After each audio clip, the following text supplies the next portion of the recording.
Okay, so what's going on, guys? I'm Dylan, And I'm and we're the Travis. 406 Boys, and we are doing another episode of Real Talk. In this episode, we are interviewing, Hello, guys. I'm Bryan Ferriter. I'm here. Thanks for having me. and just so you guys know, that this is our second take for the interview because the first take we got complete clear audio, but the video was messed up. So for all of you wondering, we are doing our second take, but we are going to release the audio from that interview in a couple weeks, and then we are going to release this one with the video here now. So, without further ado, let's get right into the interview. So, Bryan, you obviously know Travis and stuff from Grand Street, and we've met, and you're a local filmmaker. So can you give a little bit of an introduction for the people that don't know you? Yes, yes, sir. And and again, thanks, Dylan and Travis, for having me. Again, Yeah, I'm just gonna reiterate. Here's our second go at this, so we're gonna capture lightning in a bottle again, hopefully, and this interview will have its own quirks to it. But I'm yeah, excited to talk with you guys again for another yeah, hour for or sure. so. Yeah, I'm Bryan, and I grew up in Montana, and kind of, what I explained to you guys last week. Yeah, I was born in the late 80s, so I grew up in the 90s here as a kid, up right in the mountains, past the library up kind of towards Unionville. So I had the Helena National Forest as my backyard, and I didn't even realize how lucky I was until I was a lot older and lived in several different places like LA, Georgia, and Florida, which are all great in their own way too. But there's something about the Rocky Mountains being your backyard that you just don't even realize is how incredibly Yeah, lucky you are to have that. And that flourished my imagination. And those days, you didn't really have the internet yet. It was slowly starting to come. So yeah, I was a huge movie buff. I started writing stories when I was really little. I was super influenced by Teenage Mutant Ninja Turtles. So the first stories I ever wrote were Ninja Turtle comics. okay, And I mean, I'm a comic nerd now. I read all the Ninja Turtle comics, and I would have my mom write it. I would draw the pictures and have her write it, and I was writing the stories for it. So, that my imagination was always going, but you didn't know you could just be a filmmaker here, in those days. I mean, at least I didn't. Maybe some kids did, but it wasn't like I had no idea that you could do that. I loved movies, but my journey to get there, and we'll get there as the conversation goes on, took a minute, and I grew yeah, up as an athlete, so I was a football player and track runner, and in high school I slowly started really like getting into it, and I know we got more questions coming. yeah. I'll get more into it, but long story short, I'm a Montana native, and I make movies, and I love it. It's my ultimate passion, and I'm here to Okay, talk to you two fine gentlemen about how hmm that process goes. for sure. Mhm. Well, I think with all that said and done, I would say that was there a movie with growing up with movies, was there a movie that you can think of like when you watch them that was there like one in specific that was sort of the click in your head that was like I want to pick up a camera. I want to do this. I don't know how I'm going to do it. I don't care how I'm going to do it. I'm just going to do it. Yes. Yes, and I love that question because it's kind of a difficult question for me to make it super specific and cliff note it. So I was super influenced by the Rocky movies, Indiana Jones movies, and Ninja Turtle movies as a kid. Like that was kind of my whole world. My dad introduced me to the Rocky movies. Ninja Turtles, I kind of came to weirdly on my own. It's such a part of my subconsciousness because I was literally a kid right at the height of Turtle Mania, they call it. So 1989, 1990. Um, and So I'm sure like my brother had it and my sister, but I latched onto it. So those toys were influential. So those movies were big to me. Indiana Jones was big to me. Then I got introduced to Star Wars in second grade by a couple of my friends and my brother, and that stuff like definitely made me just absolutely love movies. But it wasn't really until a little later as far as like, oh, I'm gonna pick up a camera. So there's a few steps to it. Seventh grade, I watched Braveheart on Yeah. VHS. I Yeah. buy it. It was so mind blowing to me that summer, and I watched it 17 times. I'm 12 years old. That movie had come out in 1995. This is about 2000. So it's at that time still a new movie. And that was like the first movie that really got the gears going on like, wow, film is like an art form. Because Yeah. just the way that Braveheart kind of moved and the camera work and the sound and the music and like the emotional aspect of the story, it was like all those movies I had been watching for me, but now I'm old enough to like kind of understand that there's a craft behind it, and and it stirred my soul, and so. But it was really Lord of the Rings that did it for me, and Fellowship of the Ring, which would come out about a year or two after that. I was 14, freshman in high school. I had read the books already, so I was a big Okay. fantasy fan. I was writing fantasy stories in middle school. And it's fun. I can tell I'm saying some things that we didn't go over in the first interview. So that's good. There's some Yeah. new tidbits of info Yeah. here. So I was writing my first big fantasy story in middle school, sixth, seventh, and eighth grade. Started that in fifth grade. And my uncle had introduced me to The Hobbit in fifth Mhm. grade. I read it, and then it took me all through middle school to read the books. So I was reading those books before I even knew a movie was coming out. Then they announced the movie's coming out, and I finished it was a mission of mine to finish the books. But when that movie came out when I was 14, that was I liken it to when people saw Star Wars in theaters in Yeah. 1977. Like those kids. I was like the perfect age for it. 14 years old. You guys remember the Gaslights?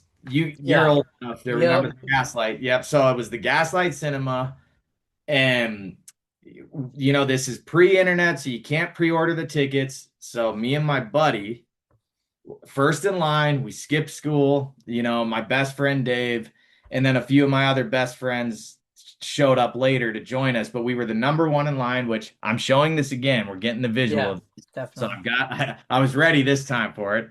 That's the number one ticket. This is back It's when so crazy. yeah, I don't know, like it's kind of hard to see on there, Yeah. but It's that's when they crazy. printed them, Travis, and they don't do that anymore. It's so crazy. Yeah, and that's the number one and number two for Two Towers, and that's the number one for Return of the That's King. So insane. we ended up being first in line for all three movies. Okay.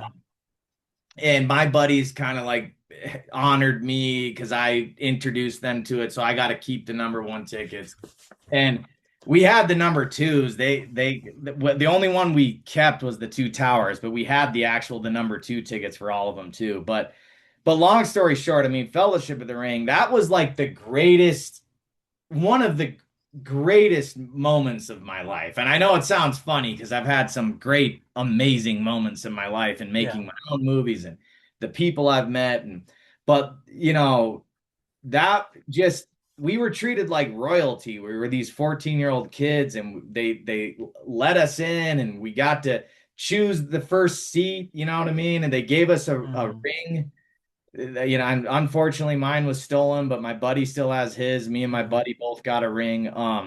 And that movie was just like, I mean, to this day, it's just the greatest movie of all time to me. I mean, Yeah. I argue it's up there with The Godfather. And I mean, Oh that yeah. might be some fighting words for some people, but I mean, it's as time goes on, that movie just only becomes better and better and better. But what they would do is they would release the extended editions in November before the next one would come out. So they released the extended edition on DVD. I buy that and I start watching the behind the scenes. And that was my film school. That Okay. was like, oh my God, this is how they do it. And just seeing what those guys were doing, impacted me so much. And Viggo Mortensen and Aragorn was like, that was my hero, you know what I mean? And that was Yeah. who I wanted to be. And like I'm like, dude, I just wish I could be Aragorn in this movie, you know what I mean? And Yeah.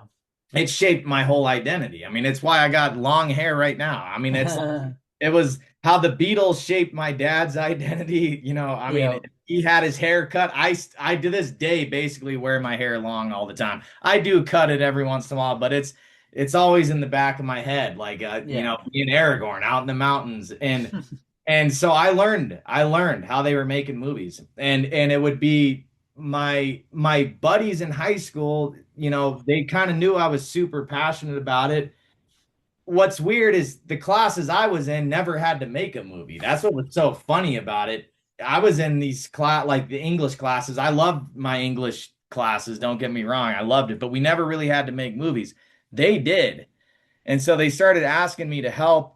I started like looking at it. I mean, I didn't really know what I was doing, but that inspired me to Mhm. eventually pick up a camcorder that this a buddy of mine named John lent me his camcorder. And I filmed my first movie in high school and learned how to Okay. do it. This was again all we didn't have YouTube. We didn't have none of that. So it was Yeah. like you just had to learn by doing. But long story short, Lord of the Rings was like what really got me to want to make movies. And it Okay. was a long process. You know, it wasn't like an overnight process, but that's my answer for you, Mr. Okay. And so going off of that, you yourself have directed some projects yourself. Would you say there's a certain or maybe a couple directors that have influenced maybe your style or even that you wanted to direct your own projects? Yes, yes. 100% Peter Jackson, you know, going off of Yeah. Lord of the Rings. He's the biggest influence on me. I mean, and he's an interesting director because there's actually and don't get me wrong, I love the Hobbit movies. Like Yeah. I have a soft spot for them, but they're way different than the Lord of the Yeah. Rings. Oh They're yeah. they're Mhm. filmed way differently. They're styled way differently. Yeah, I noticed that they're a little more Yeah. polished than Yes. the original ones. And there's a lot of reasons for that too. I mean, they were shot on red epics, basically digital cameras, which doesn't necessarily, that's not what automatically gives it its polish, but it, you know, because red epics can look very, you know, Hmm. grainy and cinematic. Yeah. It's a different kind of grain. We can get into that because it's digital grain, which is more like noise, but than actual film grain. Hmm. But you know, there's a lot of reasons for that. And I mean, I've watched all those special features too. Mostly those, there's a lot of those ones. I still got to finish the Battle of the Five Armies special features, but there's a lot of reasons. But I'd say what he did with Lord of the Rings itself is a huge influence to me. You know, Okay. I'm not this mega CGI guy. Obviously, as a indie filmmaker, I don't even get the luxury of like working Yeah. with the CGI, but you know, and I mean, I'd say Braveheart. I mean, the sad thing is like Mel Gibson himself is a pretty controversial dude. And for a lot of reasons and that are understandable. As a filmmaker and what he did artistically, though, the guy is a genius. Yeah. And people don't always fully know that about him because you know he's just tainted by so many other things, Hmm. but I mean, his Braveheart is in Passion of the Christ and Yeah. Apocalypse. I mean, it is like that dude. Holy shit! And now we're getting Passion of the Christ too, so Yeah, yeah. It's. yeah. I mean, you know, and whether you that's your thing or not. I mean, Yeah. that you know, for me, you know, I grew up Catholic and stuff, so it spoke to me. Hmm. But it's you know, it's the filmmaking behind that run that he had from Braveheart to Apocalypto is insane. And then he comes out with Hacksaw Ridge. Yeah. I don't know what happened with his last movie because it's Hmm. with Mark Wahlberg. Like that doesn't even seem like it was directed by him. I mean, honestly, Yeah. it's like they just put his name on it. But I mean, but that run he had was mind blowing. So it's like I cannot deny the influence there, but Ridley Scott also was a major influence for me, Okay. the Gladiator. Yeah, I mean, as you guys can tell, I like the big scope, epic, Yeah. and it's funny as an indie micro budget filmmaker because that's kind of hard to do. You know what I mean? Yeah. But Scorsese, Christopher Nolan, all those guys, there's all different kinds of influences, on me. But if I had to pick one, the ultimate, it's Peter Jackson. I gotta shout out George Lucas too, You Spielberg. mentioned Christopher Nolan. Christopher Nolan is actually my inspiration for wanting to become an editor because of the style that he uses when he edits his movies because he uses mostly practical Hmm. effects. So he is my inspiration to why I want to be an editor. So Oh yeah, and for good reasons. I mean, when when I saw that Odyssey is coming out, which is a book I've always wanted to see adapted, and I saw the star-studded cast, the first thing I was like, it's like, oh, who's directing? What? Christopher Nolan? Yeah, Oh, yeah. yeah, yeah. That's probably gonna be one of the most insane movies ever made. Oh yeah, it's gonna be awesome. Yeah, Christopher Nolan is, and I think we talked about this last week, on the first interview, but he's, I always say there's movies pre-Batman Begins and there's movies Yeah. post-Batman. And I mean, I'm sure there's like film scholars and stuff that'll debate Hmm. that and maybe argue that with me, but you cannot understate the influence of Batman Begins, Yeah. and it gets overshadowed by The Dark Knight.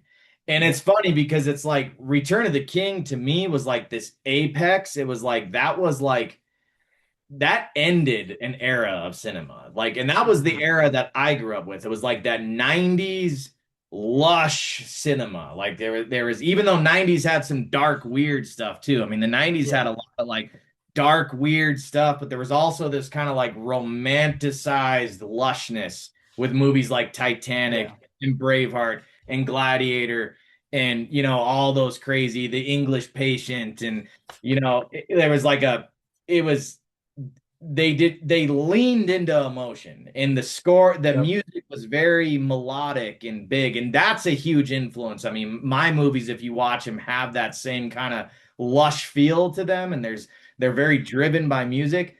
Yep. Return of the King was like the pinnacle of that, and then Batman Begins comes out 2 years later, and it was like boom, movies just changed. It was Yep. like just different, and then Dark Knight comes out and the whole superhero wave comes out. And it was much more, for better and worse, because Nolan did it so brilliantly, but then you had so many imitators that couldn't really pull it off. But I mean, he was doing so many different things with editing techniques and the way Hans Zimmer's score fit in with Batman Begins, and it was more part of the sound design. The score just like really almost just meshed with the sound design. It wasn't trying to draw a lot of attention to itself. It was just, and so Batman Begins is one of my favorite movies of all time. We talked our top five, and we're gonna go over Yeah. that again. If I give it like a top 15, Batman Begins is in there. And Okay. I actually controversial like it better than The Dark Knight. And I love The Okay. Dark Knight. And Yeah. the best part of The Dark Knight to me is Heath Ledger. You know what I mean? But Yeah. I think that Batman Begins is that Yeah. movie is mind blowing. So Nolan is 100% a genius, and he has influenced my editing too. Okay. I don't do it as well as him, I'll tell you that much. I try. Sometimes Yeah. I have to like re-edit the scene to not try to do it like him because I'm just like, Yeah. you know what I mean? But oh yeah, yeah. Because yeah, I remember when I went to film school, and when we had always had that one pretentious film student that's like, I am basically the next Quentin Tarantino. Oh, I'm the next Christopher Nolan, Scorsese, all these big names. yeah. And my teacher would ask, why would you want to be known as a director's shadow? Why not just be your own thing? Exactly. And I've always kind of took that and kind of had that kind of morphed it into a phrase that I made called be the person that is being imitated. Don't imitate the other person. Yes, Be love so inspirational that people imitate you. 100%. Exactly. Yeah, and it's funny that I'd be curious because I don't think I'd be curious because I agree. Like you want to like you can like look up to these people and be like, you know, Yeah. wow, they influence me, but you 100% have to create your own voice. Hmm. And I'd be curious, if people watch all my movies, what they might notice, that different languages and things. I mean, I can kind Yeah. of say what I think I've noticed about some of my languages, like, or my stuff, but I'd love to hear it from other people, you know what I mean? And yeah, you gotta be you know what I mean? There's no other way. You have to find your voice. Even if you're adapting things that aren't necessarily your story, you've got to put your own Yep. take on it. 100%, Travis. I like that. Yeah. And along with that, so I know that you have made quite a few movies. In fact, I've actually gone to some local theaters to actually see some of the movies you premiered. But one thing I've always wanted to know is what would be some of the biggest obstacles, or at least reoccurring obstacles, that you face when making any of your projects? At least the one that comes most often. This is one I'm glad that we get a redo. Not in a way that I'm not saying that this interview is a redo, it's just an extension. But I'm glad because I thought more about this question and kind of what you Okay. said last time. Number one, and it was something you said last week, Travis, about your first filmmaking experience. It a big hassle and difficulty of making micro budget indie movies for one, which is what I would consider mine. I mean, my budgets range anywhere from 100 to 400 grand. And I'd say if we're talking about the big movies that I've made, there's five of them. One of them is basically a mini series. Two of those five are not released yet. Three of the five are. I mean, I've made other movies. I've made other like no budget, short films and student films and stuff. But it's scheduling's a big one, and we talked about that. It's like getting the right people and lined up for the right time when you don't have a lot of money, which then coincides with money, finding the money. And that answer is too cliche, and I so it's like I'm trying to like money is just obviously nothing can happen, and you can't make a movie without some kind of money. I mean, Yeah. you can make a movie on your iPhone with your buddies and that's great. If you're trying to make it a certain way and a certain kind of like have a certain aesthetic and a certain scope, like you need money behind it. So that is Hmm. difficult, but it's every single movie I made 2 days before filming, something crazy would happen. Like someone would drop out. Someone would not be able to make it. Someone would, we'd lose a location. So it's like logistics like that are major obstacles. And I felt very blessed making Hamlet, which we'll talk about. I know there's some questions later that we'll get into Hamlet, but because Hamlet was the biggest cast I ever had, 35 give or take people, and I Okay. think that was just speaking parts. And from all over the country flying in during COVID. You know what I mean? Like it Yeah. was kind of COVID had been happening, so it was like, we knew the protocols to take and everything. Man, that whole movie, filming that movie, I was like every single day I was just worried. I mean, if one wrong cough happens, you know what I mean? If one Yeah. wrong thing Yeah. happens, like that film and that story and that cast was so intricate that I was like, it was literally as my buddy Ryan, who's one of my best friends. You guys should interview him too. I got to tell you, he should be your next dude, one of your next guys. Do you know Ryan Pfeiffer, Travis? He's been in all my movies. Yeah, I You think so. recognize him? Yeah, you would recognize him. He's in like every movie of mine, but and has been actively involved in every movie I've ever made. But he he likes to say the phrase a frail tightrope, and I mean that's what it was, man. Like if one wrong thing, I mean, because we don't have the insurance and like the money to save that.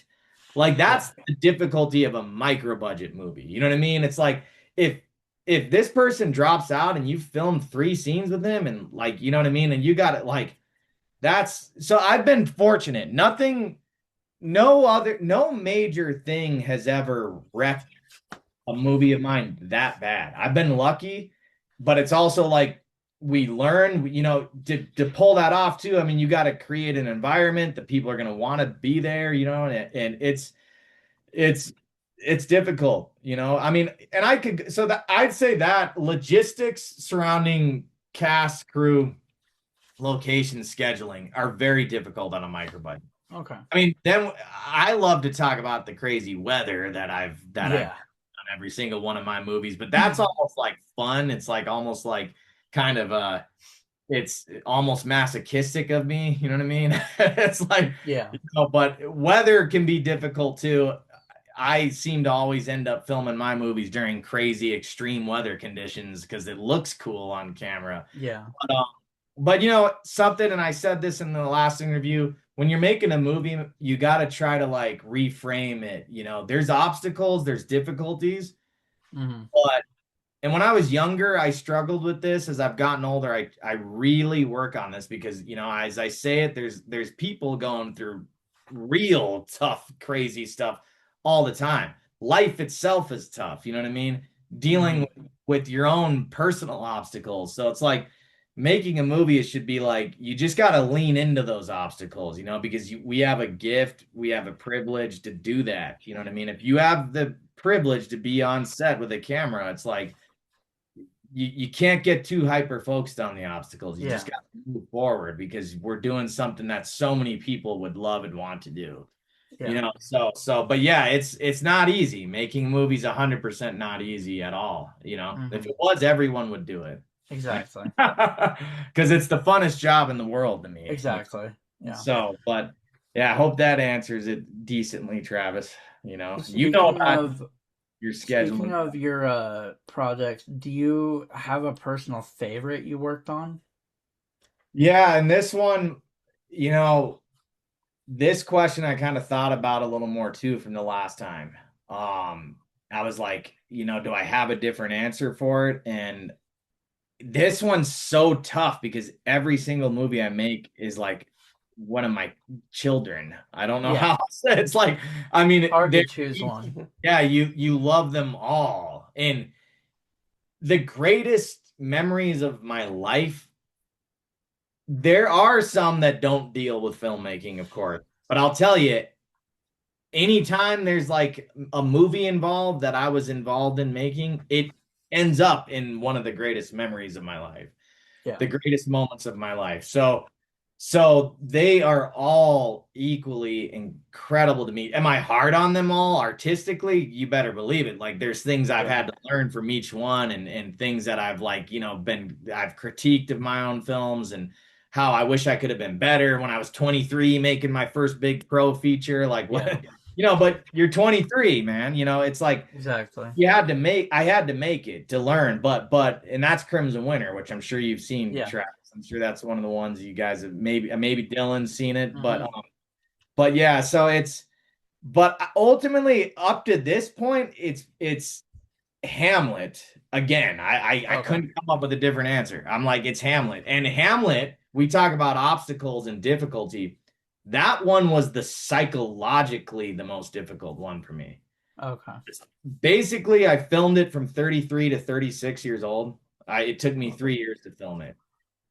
With the bulk of it when I was 34, and the hardest role of all time, I was playing Hamlet. So, I mean, just the line memorization alone, because we didn't Oh cut yeah. a ton of lines. I mean, we cut maybe, he's got 1,400 lines. My buddy Ryan counted the amount of lines we cut. He said we only cut 75. I felt like we cut a little more than that. But I mean, Yeah. according to him, I basically almost uncut, and so Okay. you're memorizing that, Yeah. and so that alone, the brain just like what you're having to do, and then you got to like be in character, and we could have a whole podcast on the difference between film and stage acting. Mm-hmm. So you're doing a role that is primarily built for stage in a lot of ways. You Yep. got to do it as a film. So, and then I'm directing it, I'm producing it and organizing it. I had an unbelievable casting crew. Unbelievable casting crew. If they ever watch this, my heart out to all of you, because I could not have done it without them. But I think that's why it's my favorite, you know? It was the first one I did with my girlfriend Cassidy, and that talk about favorite moments of my life, the first scene we ever filmed together. I mean, that was in the cathedral, Okay. under the Adam and Eve stained glass window, which Yep. is crazy looking. So I have moments in there that are just like, that was a phenomenal time in my life. And it was kind of the end of an era for me. It kind of wrapped everything I'd ever done up in a bow. I Okay. went full circle, even all the way back to like my first high school movies I made. I drew artistic influence from those movies and put them into Hamlet and went to Yeah. locations. The very first epic shot I ever filmed, really, aside from another movie which I'll talk about, which got destroyed. But of my first completed movie, I went back and recreated that shot for Hamlet. Oh, okay. So, and that's something I didn't say last week. So that's a new Yeah. tidbit of information. So Hamlet was really, really a phenomenal experience to me. I do have a shout out to Frankenstein though, which we talked about. Yeah. And I think as I've gotten older, I really try to consciously enjoy what I'm doing. Like sometimes that is a conscious thing. Like you have to be like, I need to be in the moment here. You know what I mean? I gotta like soak this in. And by Frankenstein, I was getting a lot better at doing that. And so Frankenstein's a movie play hybrid. Hmm. So we staged it as a play, but we filmed it live as a pro shot, they call it.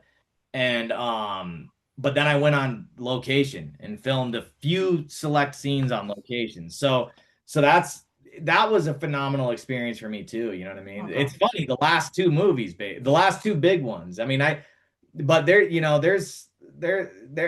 loved all of them. I mean, I'd shout out Crimson Winter, What Separates Us, Wuthering Heights, a film called So Shot, which I directed that I didn't star in.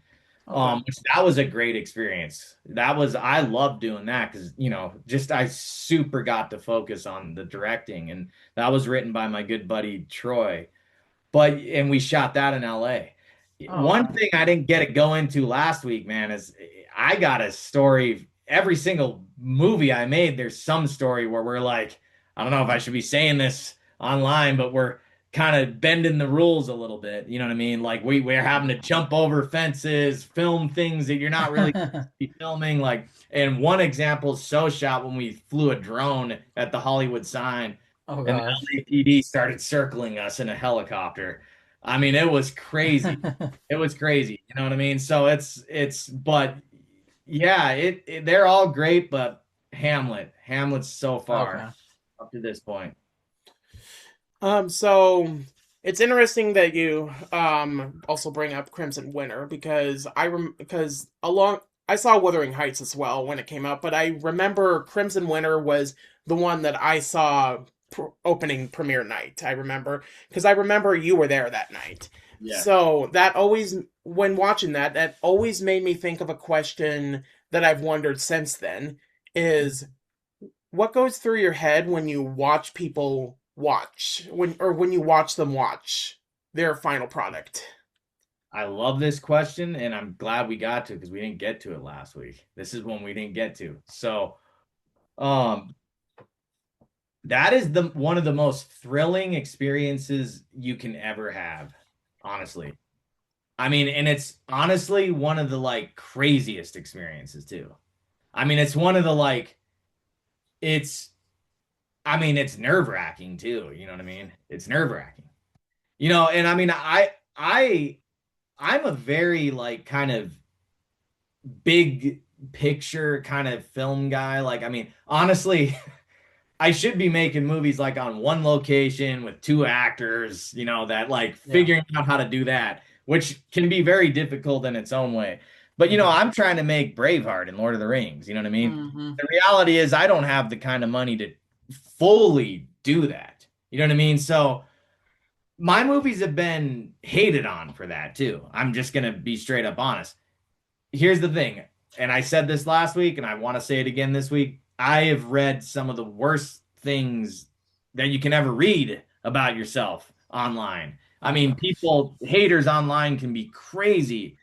they're not just tearing your movie apart. They're like trying to like tear you and your Yep, soul I know apart. that. You know what I mean? And it's like I've learned how to deal with all that. I mean, 100%. Like when I was 24, 25, and that movie was first coming out, I mean, that almost I mean, it almost broke me. I had to learn how to deal with that. But I have fans too, and I've received some of the greatest letters of all time from people across the world. You know what I mean? That have seen my stuff and they can appreciate it for what it is. They see the heart behind it, they see the passion behind it. And, I will defend my movies and say that, I mean, there is cinematic technique behind them too. You know what I mean? It's not like I'm just waving a camera around, but, Yeah, it's but because of that, when you know what your scope is, you're going to be hard on the movie too. You know what I mean? So it's hmm, like if I'm going to be hard on it, what are other people going to think? So you think that stuff, you know what I mean, as you're doing it. But the best times I've ever had are at those premieres, Travis. Like those Myrna Loy premieres have been some of my also favorite times of my life. You know what I mean? I've been able to show my movies at film festivals. I've been able to get them out there. I've been to Alaska. They've played in Europe. Unfortunately, I didn't really get to go to those ones. But it's incredible, man. I mean, and I've seen the response, I've seen the people that it affects. My movies are all pretty emotional and kind of like they like the movies I've been inspired by. They're stirring the spirits, you know what I mean? So people can be very impacted by that and weeping at the yeah, end. I mean, I've had people weeping at the end coming up to hmm, me. And it is like that's why I do it. And I've had people come up to me and say, "Hey, yo, this makes me want to make something."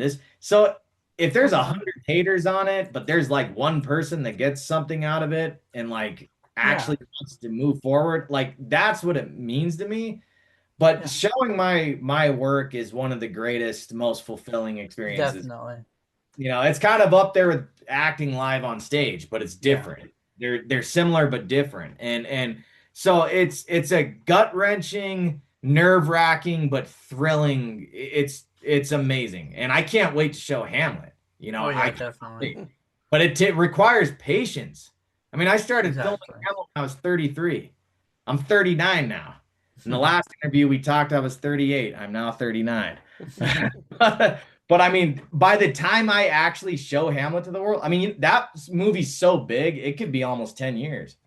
You know Yeah, what I mean? It could be almost 10 years. I've been thinking about making Hamlet since I was 22, since I okay, first acted the role at Carroll College. Been studying the role since I was 19.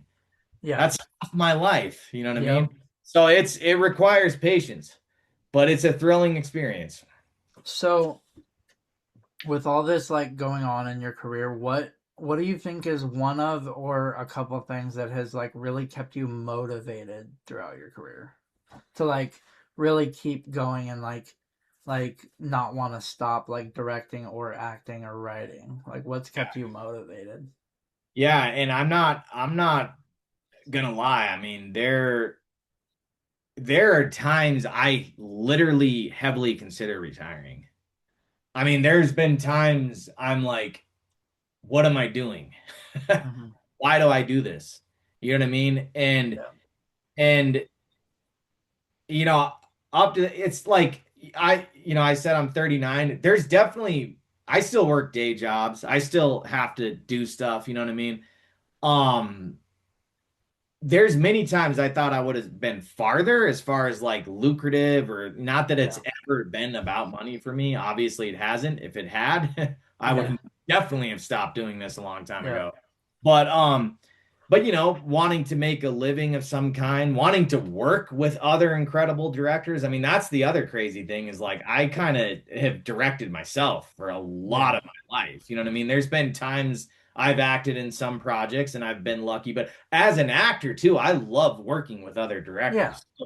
So, but who doesn't want to work with Christopher Nolan? And Yeah. you dream Exactly. that that's what you're gonna do, you know what I mean? And then all of a sudden, it's not necessarily what happened. I'm not saying it couldn't, it could, Yeah. but it's like I've learned to not chase that either, though. I learned to not define myself by that, but I always end up like kind of debating that question, but I know I will never stop.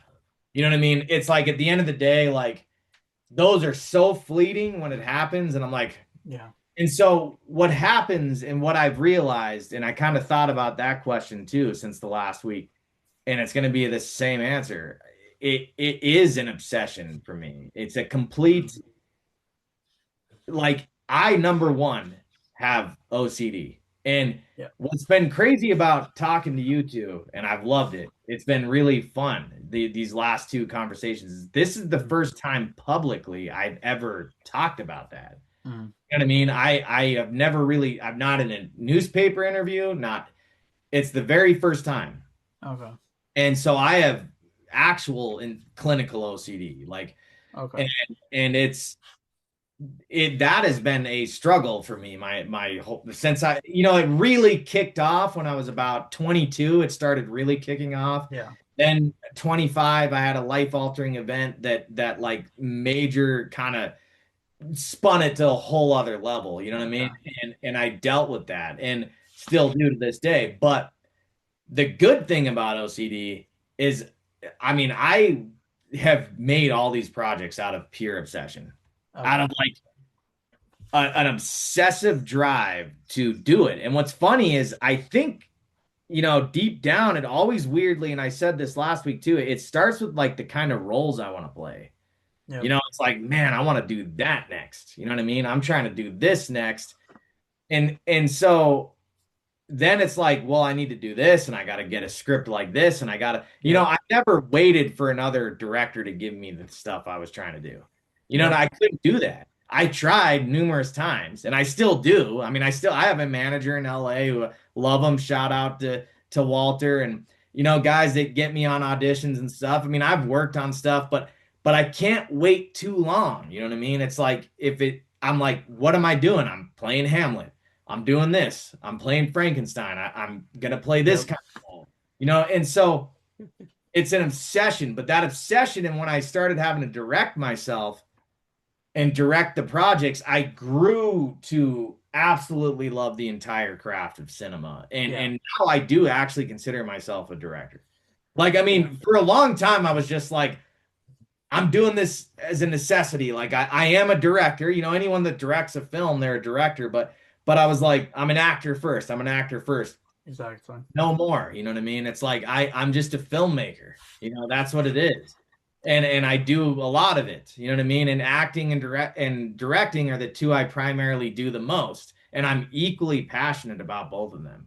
I Mm. love the language of cinema. I absolutely love it. I love the whole idea. I've studied the origins of photography of silent films, of like the idea of you got a glass that light bounces into and burns onto a canvas or now digitally into a digital code, Yeah. like literally captures life and what we're seeing. Yep. And to me, that is like the most astonishing, mind-bending. It's like a spiritual experience for me. So Yeah. it's like a religion to me. You know what I mean? It's Mhm. the movie theater is like a church to me. You know what I mean? Yeah. It's straight Definitely. up a church to me. And like again, I'm raised Catholic. I'm Catholic. Like I don't feel bad saying that. You know what I mean? It's Yeah. like that. Definitely. Everybody finds spirituality in different ways, and some people don't find it at all, and that's okay too, as long as they're okay with that. For me, it is like a communication with God, Hmm. and I it has given me a reason to exist and to live, and Okay. I try to share that passion with everyone I love, and so that's it. It's a pure spiritual obsession for me, and Okay. so I will never quit. There'll Yeah. be times I'll be down and I might not do something for a while, but I'll always come back. I'll Yeah. always find a way to do something. You know what I mean? And I hope to do it Definitely. for the rest of my life till I'm an old man. I still have a lot more stories to tell. So, Definitely. Hmm. yeah. And along with the movie theater thing. Yeah. That brings me to my next question, and I always love telling people this question because I feel like there's always a story that goes with this question. But what is the first movie theater experience that Yeah. you've had? I love this question. And it's funny because I saw you, Travis, at the Cinemark when I was going to the re-release of this movie a couple weeks ago, which was Teenage Mutant Ninja Turtles 2, The Secret of the Ooze, which came out in 1991. And my parents may have taken me to a movie before then, but I don't remember it. Mhm. As Yeah. far as I know, and as far as my mom can remember, that is the first movie I ever went to. And I was Yeah. 4 years old. And I remember the scene where the turtles are about to like fall on the spikes and Splinter comes in and saves them. You know what I mean? And Yeah. shoots the bow and then Leo, Raph, Mike, Don, and they fight. I remember that in the cinema in the gaslight again, the gaslight. Yeah. And I just that was like before I was even like conscious enough to like understand what life is really. That Mhm. was like I was conscious enough to understand what that was, and it was Yeah, like the exactly. coolest thing I ever experienced. You know what I mean? And then the next few like movie theater experiences were like Aladdin and The Lion King. I mean, I'm sure I went to a few before them, but those ones really blew my mind too. Yeah. And then I'm 10 years old and you're going to Titanic. And like that one was also insanely. I mean, that again, we talk about era. That was almost like the end of an era, Titanic, which kind of led to Lord of the Rings, but like it was like Yeah. that felt like a timeless, like we were back in the 40s and 30s watching a movie where like people lined around the thing and waited for Yeah. it, just playing nonstop for 6 months. I You know what I mean? remember one of So one of my first was Harry Potter and the Sorcerer's Stone. epic And movie. that was at I think the I was think was it that the might have circus or was it at the that might, I think it I because was the one downtown. want I to think say, that was because I remember Chamber was down there too, so it Yeah. might have been that one was too. it But I down? remember just seeing those first the two the Chamber and Sorcerer's Stone in both the Gaslight was just like an That's a unreal experience. And I think I remember the last movie I saw in the Gaslight was Cars. no, That's wow. the last one I saw in the Gaslight. The last one I saw at the one over by my parents' house, which was I think Circus, right? Hmm. The Circus Theater was I think Elf, Oh, Yeah, right? wow. it Elf? was either Elf or Cat in the Hat. It was one of Elf those or ones. Cat in the Hat, but I'm just gonna say it's Elf because Elf is a better movie. But Yeah, um Elf. though but Cat in the Hat does have an I interesting remember story one behind movie it. I loved seeing at the Gaslight though was the Yu-Gi-Oh movie. Oh, Because the one thing I yeah, loved from get that you got as a memorabilia item was a Blue Eyes Shining. Shining Dragon card. And right now I don't know where that card is because right now a PSA 10 graded version of that card that you got from that movie is Yeah, worth like $10,000. yeah, because I remember those So cards were made Oh specifically for the my movie. You couldn't yeah, get it we anywhere can't get else. it anywhere else. So if you graded that card now at 10 and it's like Gem Mint 10, it's worth like Jeez. ten to fifteen thousand You dollars. guys had that Like I'm card? shooting myself in Yeah, the foot for not yeah. like taking care of it. That's insane. and So and I might as well say mine as well. Mine's actually similar to your experience, where I my first memory was actually watching Pocahontas when it came Oh, out, wow. Yeah. and I remember after watching the movie because at that time I lived just outside of Atlanta at the time, Oh, and wow. there was a restaurant that was right next to the theater, and I remember the restaurant looking back wanted to cash in on the merchandise for Pocahontas, but they didn't have like the stuff. So they like got these hyper realistic mouse toys that they painted to make it look like the raccoon, and it was like, here's the raccoon, and I was like, yeah, that's a mouse. That's awesome. So did you were you born in Atlanta, Travis? No, I was born in an I was born here, but we moved around because My dad was in the military, and so we Oh, moved around a So, lot. so yeah. I'm the only one in my family that was born outside of Montana. I was actually born on an army base in Texas. So, Oh, wow. Wow. yeah. Wow. I was there for 6 weeks and then I've lived here my whole life pretty much. So, yeah. Crazy. Crazy. So, Yeah, that's cool. Yeah, I lived in Atlanta for 2 years. mm, Crazy place. It's fun. There's a big yeah. film scene there. Big Hmm. films. Yeah. Yeah. So what for like aspiring directors and like writers, maybe editors like me, what kind of advice would you give to them if they're maybe just starting or they've already started but they don't know like what direction to go in? Yeah. It's it's the most cliche answer ever, but Hmm. it is you just got to keep making stuff. Okay. And I think that we live in an era now where that's a lot easier than it ever used to be. Yeah. You know, there's just so much access to everything. You know what I Because mean? like you said, you can just make stuff on your iPhone, Exactly. even just to start out with. Yeah, and I think that you just got to build the craft Yeah. of filmmaking. Of you have to build your craft. You got to find what you love about filmmaking. You know what I Hmm. mean? And that requires to just do it. And so it's like, to kind of circle back to the first movie I ever made. And Travis, I do want you to also tell us your obstacle in a minute on your Yeah. movie you ever made, but because I had a similar for different. The first movie I ever made was like a clown serial killer movie when I was 16. Oh, okay. It was about this crazy clown that was like killing people, and it was just a crazy concept, but we took it serious because I like the detective genre too. And so I played the cop. Me and my buddy played the two detectives that were investigating this, and we had like 60% of the movie shot, and it was crazy. And we lost it. Like the footage got destroyed somehow. We lost it on Okay. the hard drives, and that was insanely heartbreaking for me. But I didn't give up. A year later, I would go on to make my first completed movie, which was a movie I wrote called Revelations, and I would eventually make a trilogy out of that. There'd be three of them that I made from 17 to 19 years old, and there was like this big spiritual war epic about God and the devil, and it's Yeah. actually still my magnum opus story that I'm like to this Okay. day writing, and I've rewritten it 100 times because I want to redo it someday, and Hmm. it's evolved a lot.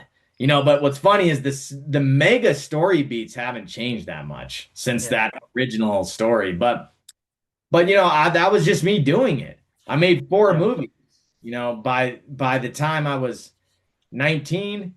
Then I Hmm. started studying the craft. Then I Okay. get 22. I make my next movie, and that was the original Crimson Winter, the prototype of Crimson Winter, Hmm. which at that time I didn't know that was what it was going to be. I didn't know that was going to be a prototype of a bigger movie I was making Yeah. later. But I was just making this vampire movie. And Okay. that there's a moment there where I was behind the lens filming right up. Where I live, I look right up where the Orofino is in the mountains here. And I was right up there using my buddy's camera, Hmm. being like, wow, I hadn't filmed in 3 years. And when you're 19 to 22, that's a long 3 years. It's a lot longer Yeah. feeling now from 39 to 36. That Hmm.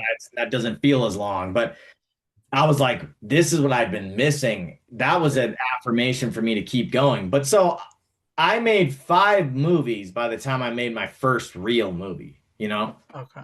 edited, Yep. cut them, learned, and I mean, and then other like little things too. You know what I mean? That was like 5 full-length movies, pretty much. Okay. Vampire, give or take, that was like a 50-minute movie. You can watch Vampire online, the Okay. original, and that would like lead me to Crimson Winter. And I had starred in a professional feature at 21 that taught me a Okay. lot of the ins and outs of like how a pro movie works. You know what I mean? Okay. I like to say I was at the start of the digital revolution, which the biggest dream of mine of all time is to film something on 35 millimeter or 16 millimeter film. Like Yeah. I want to, and I hope to. I've acted in something that was shot on 16 millimeter film, which was incredible. But but I have to like be grateful for the digital revolution because it did give guys like me a chance to like make stuff, you know what I mean? And that was like the Red One had just come out. We were learning stuff, you know what I mean? Yeah. And now you can, now cameras have evolved so much. That Yeah. Red One was this tank of a camera. That's what Yeah. my early stuff was shot on, Crimson Winter. We filmed What Separates Us on a Red Scarlet, which was a little more compact. But Okay. this comedy I starred in, which was directed by my buddy Martin and produced by my other buddy Isaac, and that's on the Interwoven YouTube channel. It's called My Favorite Movie, and that was a very informative experience. And then I acted in like several other student movies, all before I basically made my first feature film at 23 Okay. years old. You know what I mean? So it's like, Gotcha. and then I learned so much from Crimson Winter. You know what I mean? Like Crimson Winter is not Yeah. a perfect movie. It's a very flawed film. I call it a very beautifully flawed movie. I'm actually working on a director's cut of it. There's three cuts to that Okay. movie. The original cut, the recut, both out there. I'm working on a director's cut. It's Okay. that, but yeah, you just got to keep doing it. And then when you feel confident enough to be like, I can swing for something. You know what I mean? Yeah. I mean, should I have made it my first movie at 23 years old? Was I really ready to? I mean, who's Yeah. ever ready? You know what I mean? It's like Exactly.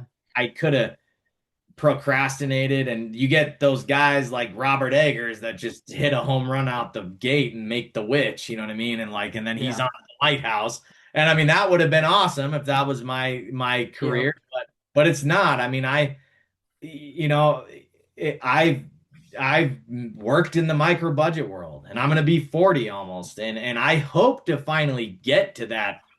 Yeah. The next projects I'm planning are actually like bigger productions that I Yeah. hope to get to. You know what I mean? Where I can really do the things that you need right. But Yep. I would say also my advice though is to, and I don't know if I followed this advice necessarily. This is something I didn't say last week, but for better and worse, and I can't regret anything I've done. I don't regret anything I've done. But I would say when you're making these smaller budget movies to really try to like do something that you can do with the resources you have. You know Okay. what I mean? Because it's like I honestly did not always do that. You know what I mean? Yeah. I was like trying to make these huge war epics and these big period pieces and these big, Yeah. you know what I mean? And it's like I don't regret doing any of that, but it's Hmm. like I am a detailed perfectionist. And what's Yeah. funny is like there's some people that watch my movies that might not think I am. You know what I mean? They'd be like, what the Yep. this movie's set in the 1790s and I'm seeing this, something from the 1870s in the background there. Now, if I had Yep. the money and the time and the resources, I had to just kind of lean into what I had. You know what I mean? There was gonna be flaws. But again, I defend it because it's just like, that was what I wanted to do. And if that is what you want to do, then do it. Don't let anyone Yeah. stop.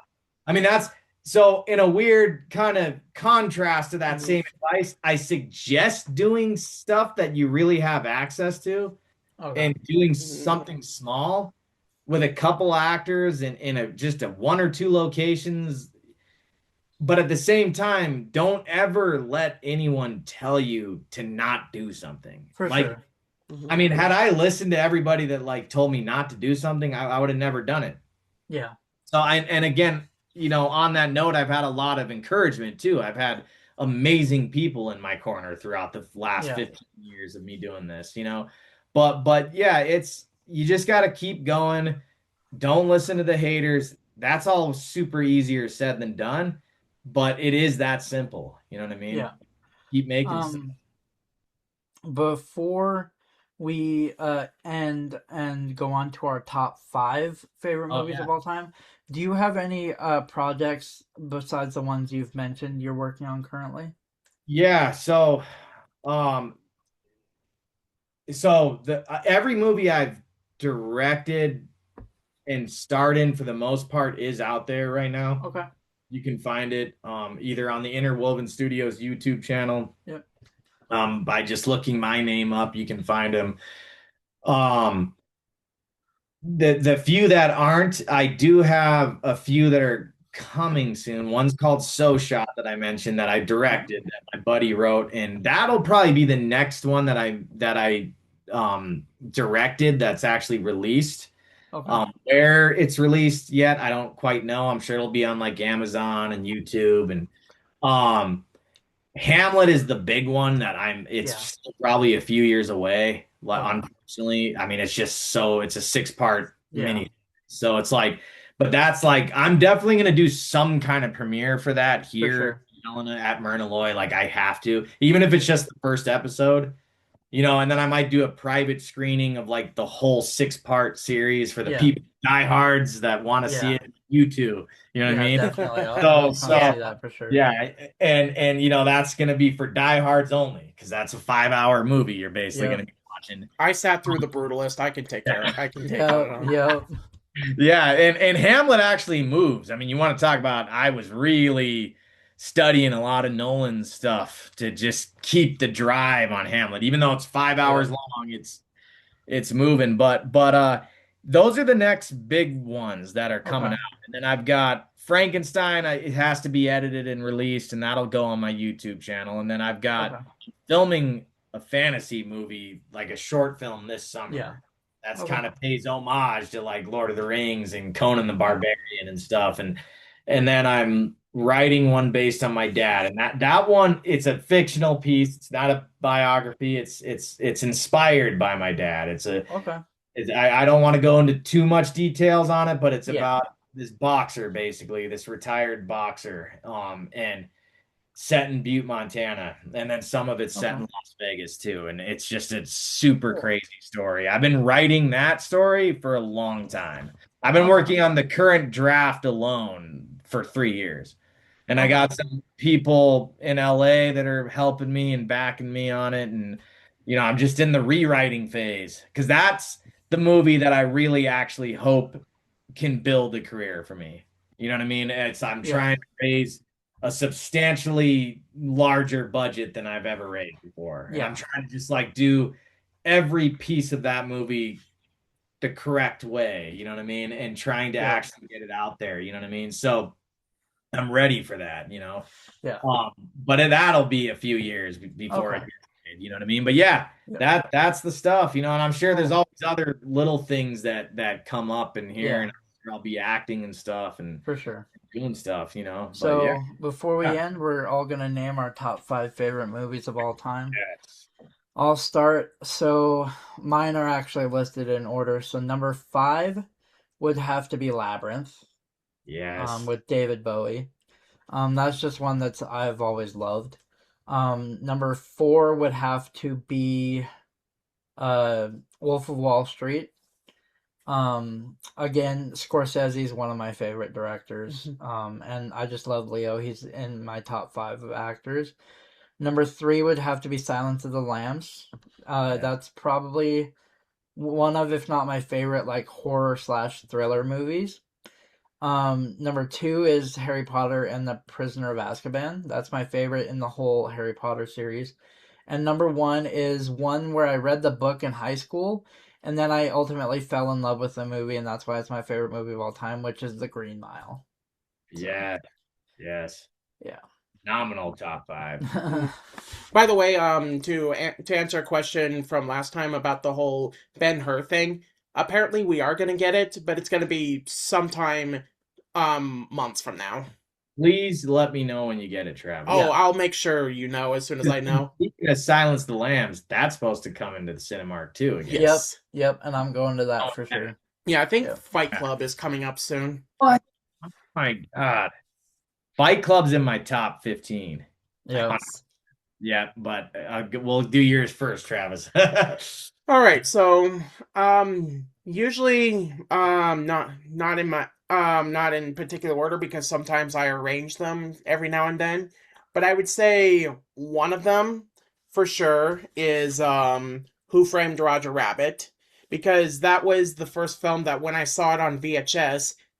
Before then, I just saw movies as just mindless entertaining. That oh yeah, things are on the screen, things are happening, but Roger Rabbit was the first movie that made me legitimately ask, how did they do this? Yeah. Oh, big time.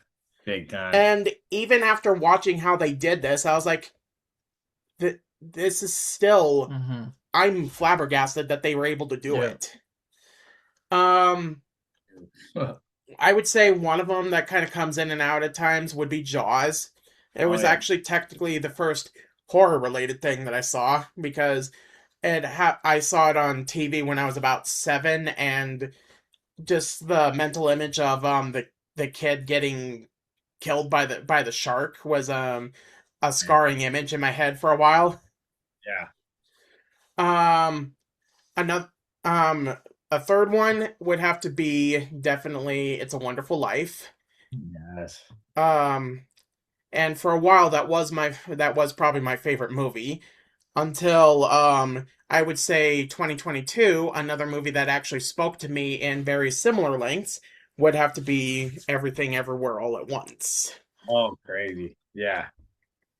And finally, I would say the film that is stayed with me since middle school when I first saw it would have to be Schindler's List. Wow. Wow. Those are both super awesome top. Mm-hmm. Like they and I've seen all of them except for Everywhere All at Once, and I need to. You know what I mean? That one It's won the it's a great film Mm-hmm. for sure. it won Best Picture, right? I'm pretty Yeah, sure. Mm-hmm. it did. I And need to. the two brothers, one director, right? Mm-hmm. Yeah. Wait, who direct? I thought a woman directed that. Am I No, wrong? it It was was Oh, it was oh Duffer. No, it was who was the it? Daniels The is what they were Daniels. called. Yeah, the okay. Daniels. Yeah. Dang, I need to. But it Yeah. was the first film since Network to have 3 of the 4 acting awards go to the people that were in that movie. And it was. I'm glad it gave. Uh. Why am I not? Why am I blanking on her name? Michelle Yeoh. No, the other one. Jamie Lee Curtis an That one. acting award. Oh yeah, Mhm. She yeah. got supporting actress for that movie, and I'm so happy for that. Epic. She was great in that. The speech that I liked was actually from Yo, who actually said, "Never let people tell you that you were out of your prime." Mm-hmm. I love it. And it made me think about the whole Yeah, thing about well I'm it's like well Yeah. I'm or Orson Welles was younger than me when he made his first movie, and I haven't made anything. Yeah. can't think that way. You know what I Yeah. mean? Yeah, I love that quote. You can't think Mhm. that way. You know, I mean, you gotta, especially as a filmmaker. I mean, that's a Mm-hmm. craft that just can age like fine wine. You know, Yeah, it can there. also age like sour milk for some Oh yeah, filmmakers, but because most guys like, I mean, Scorsese and I wanted to shout out a few more.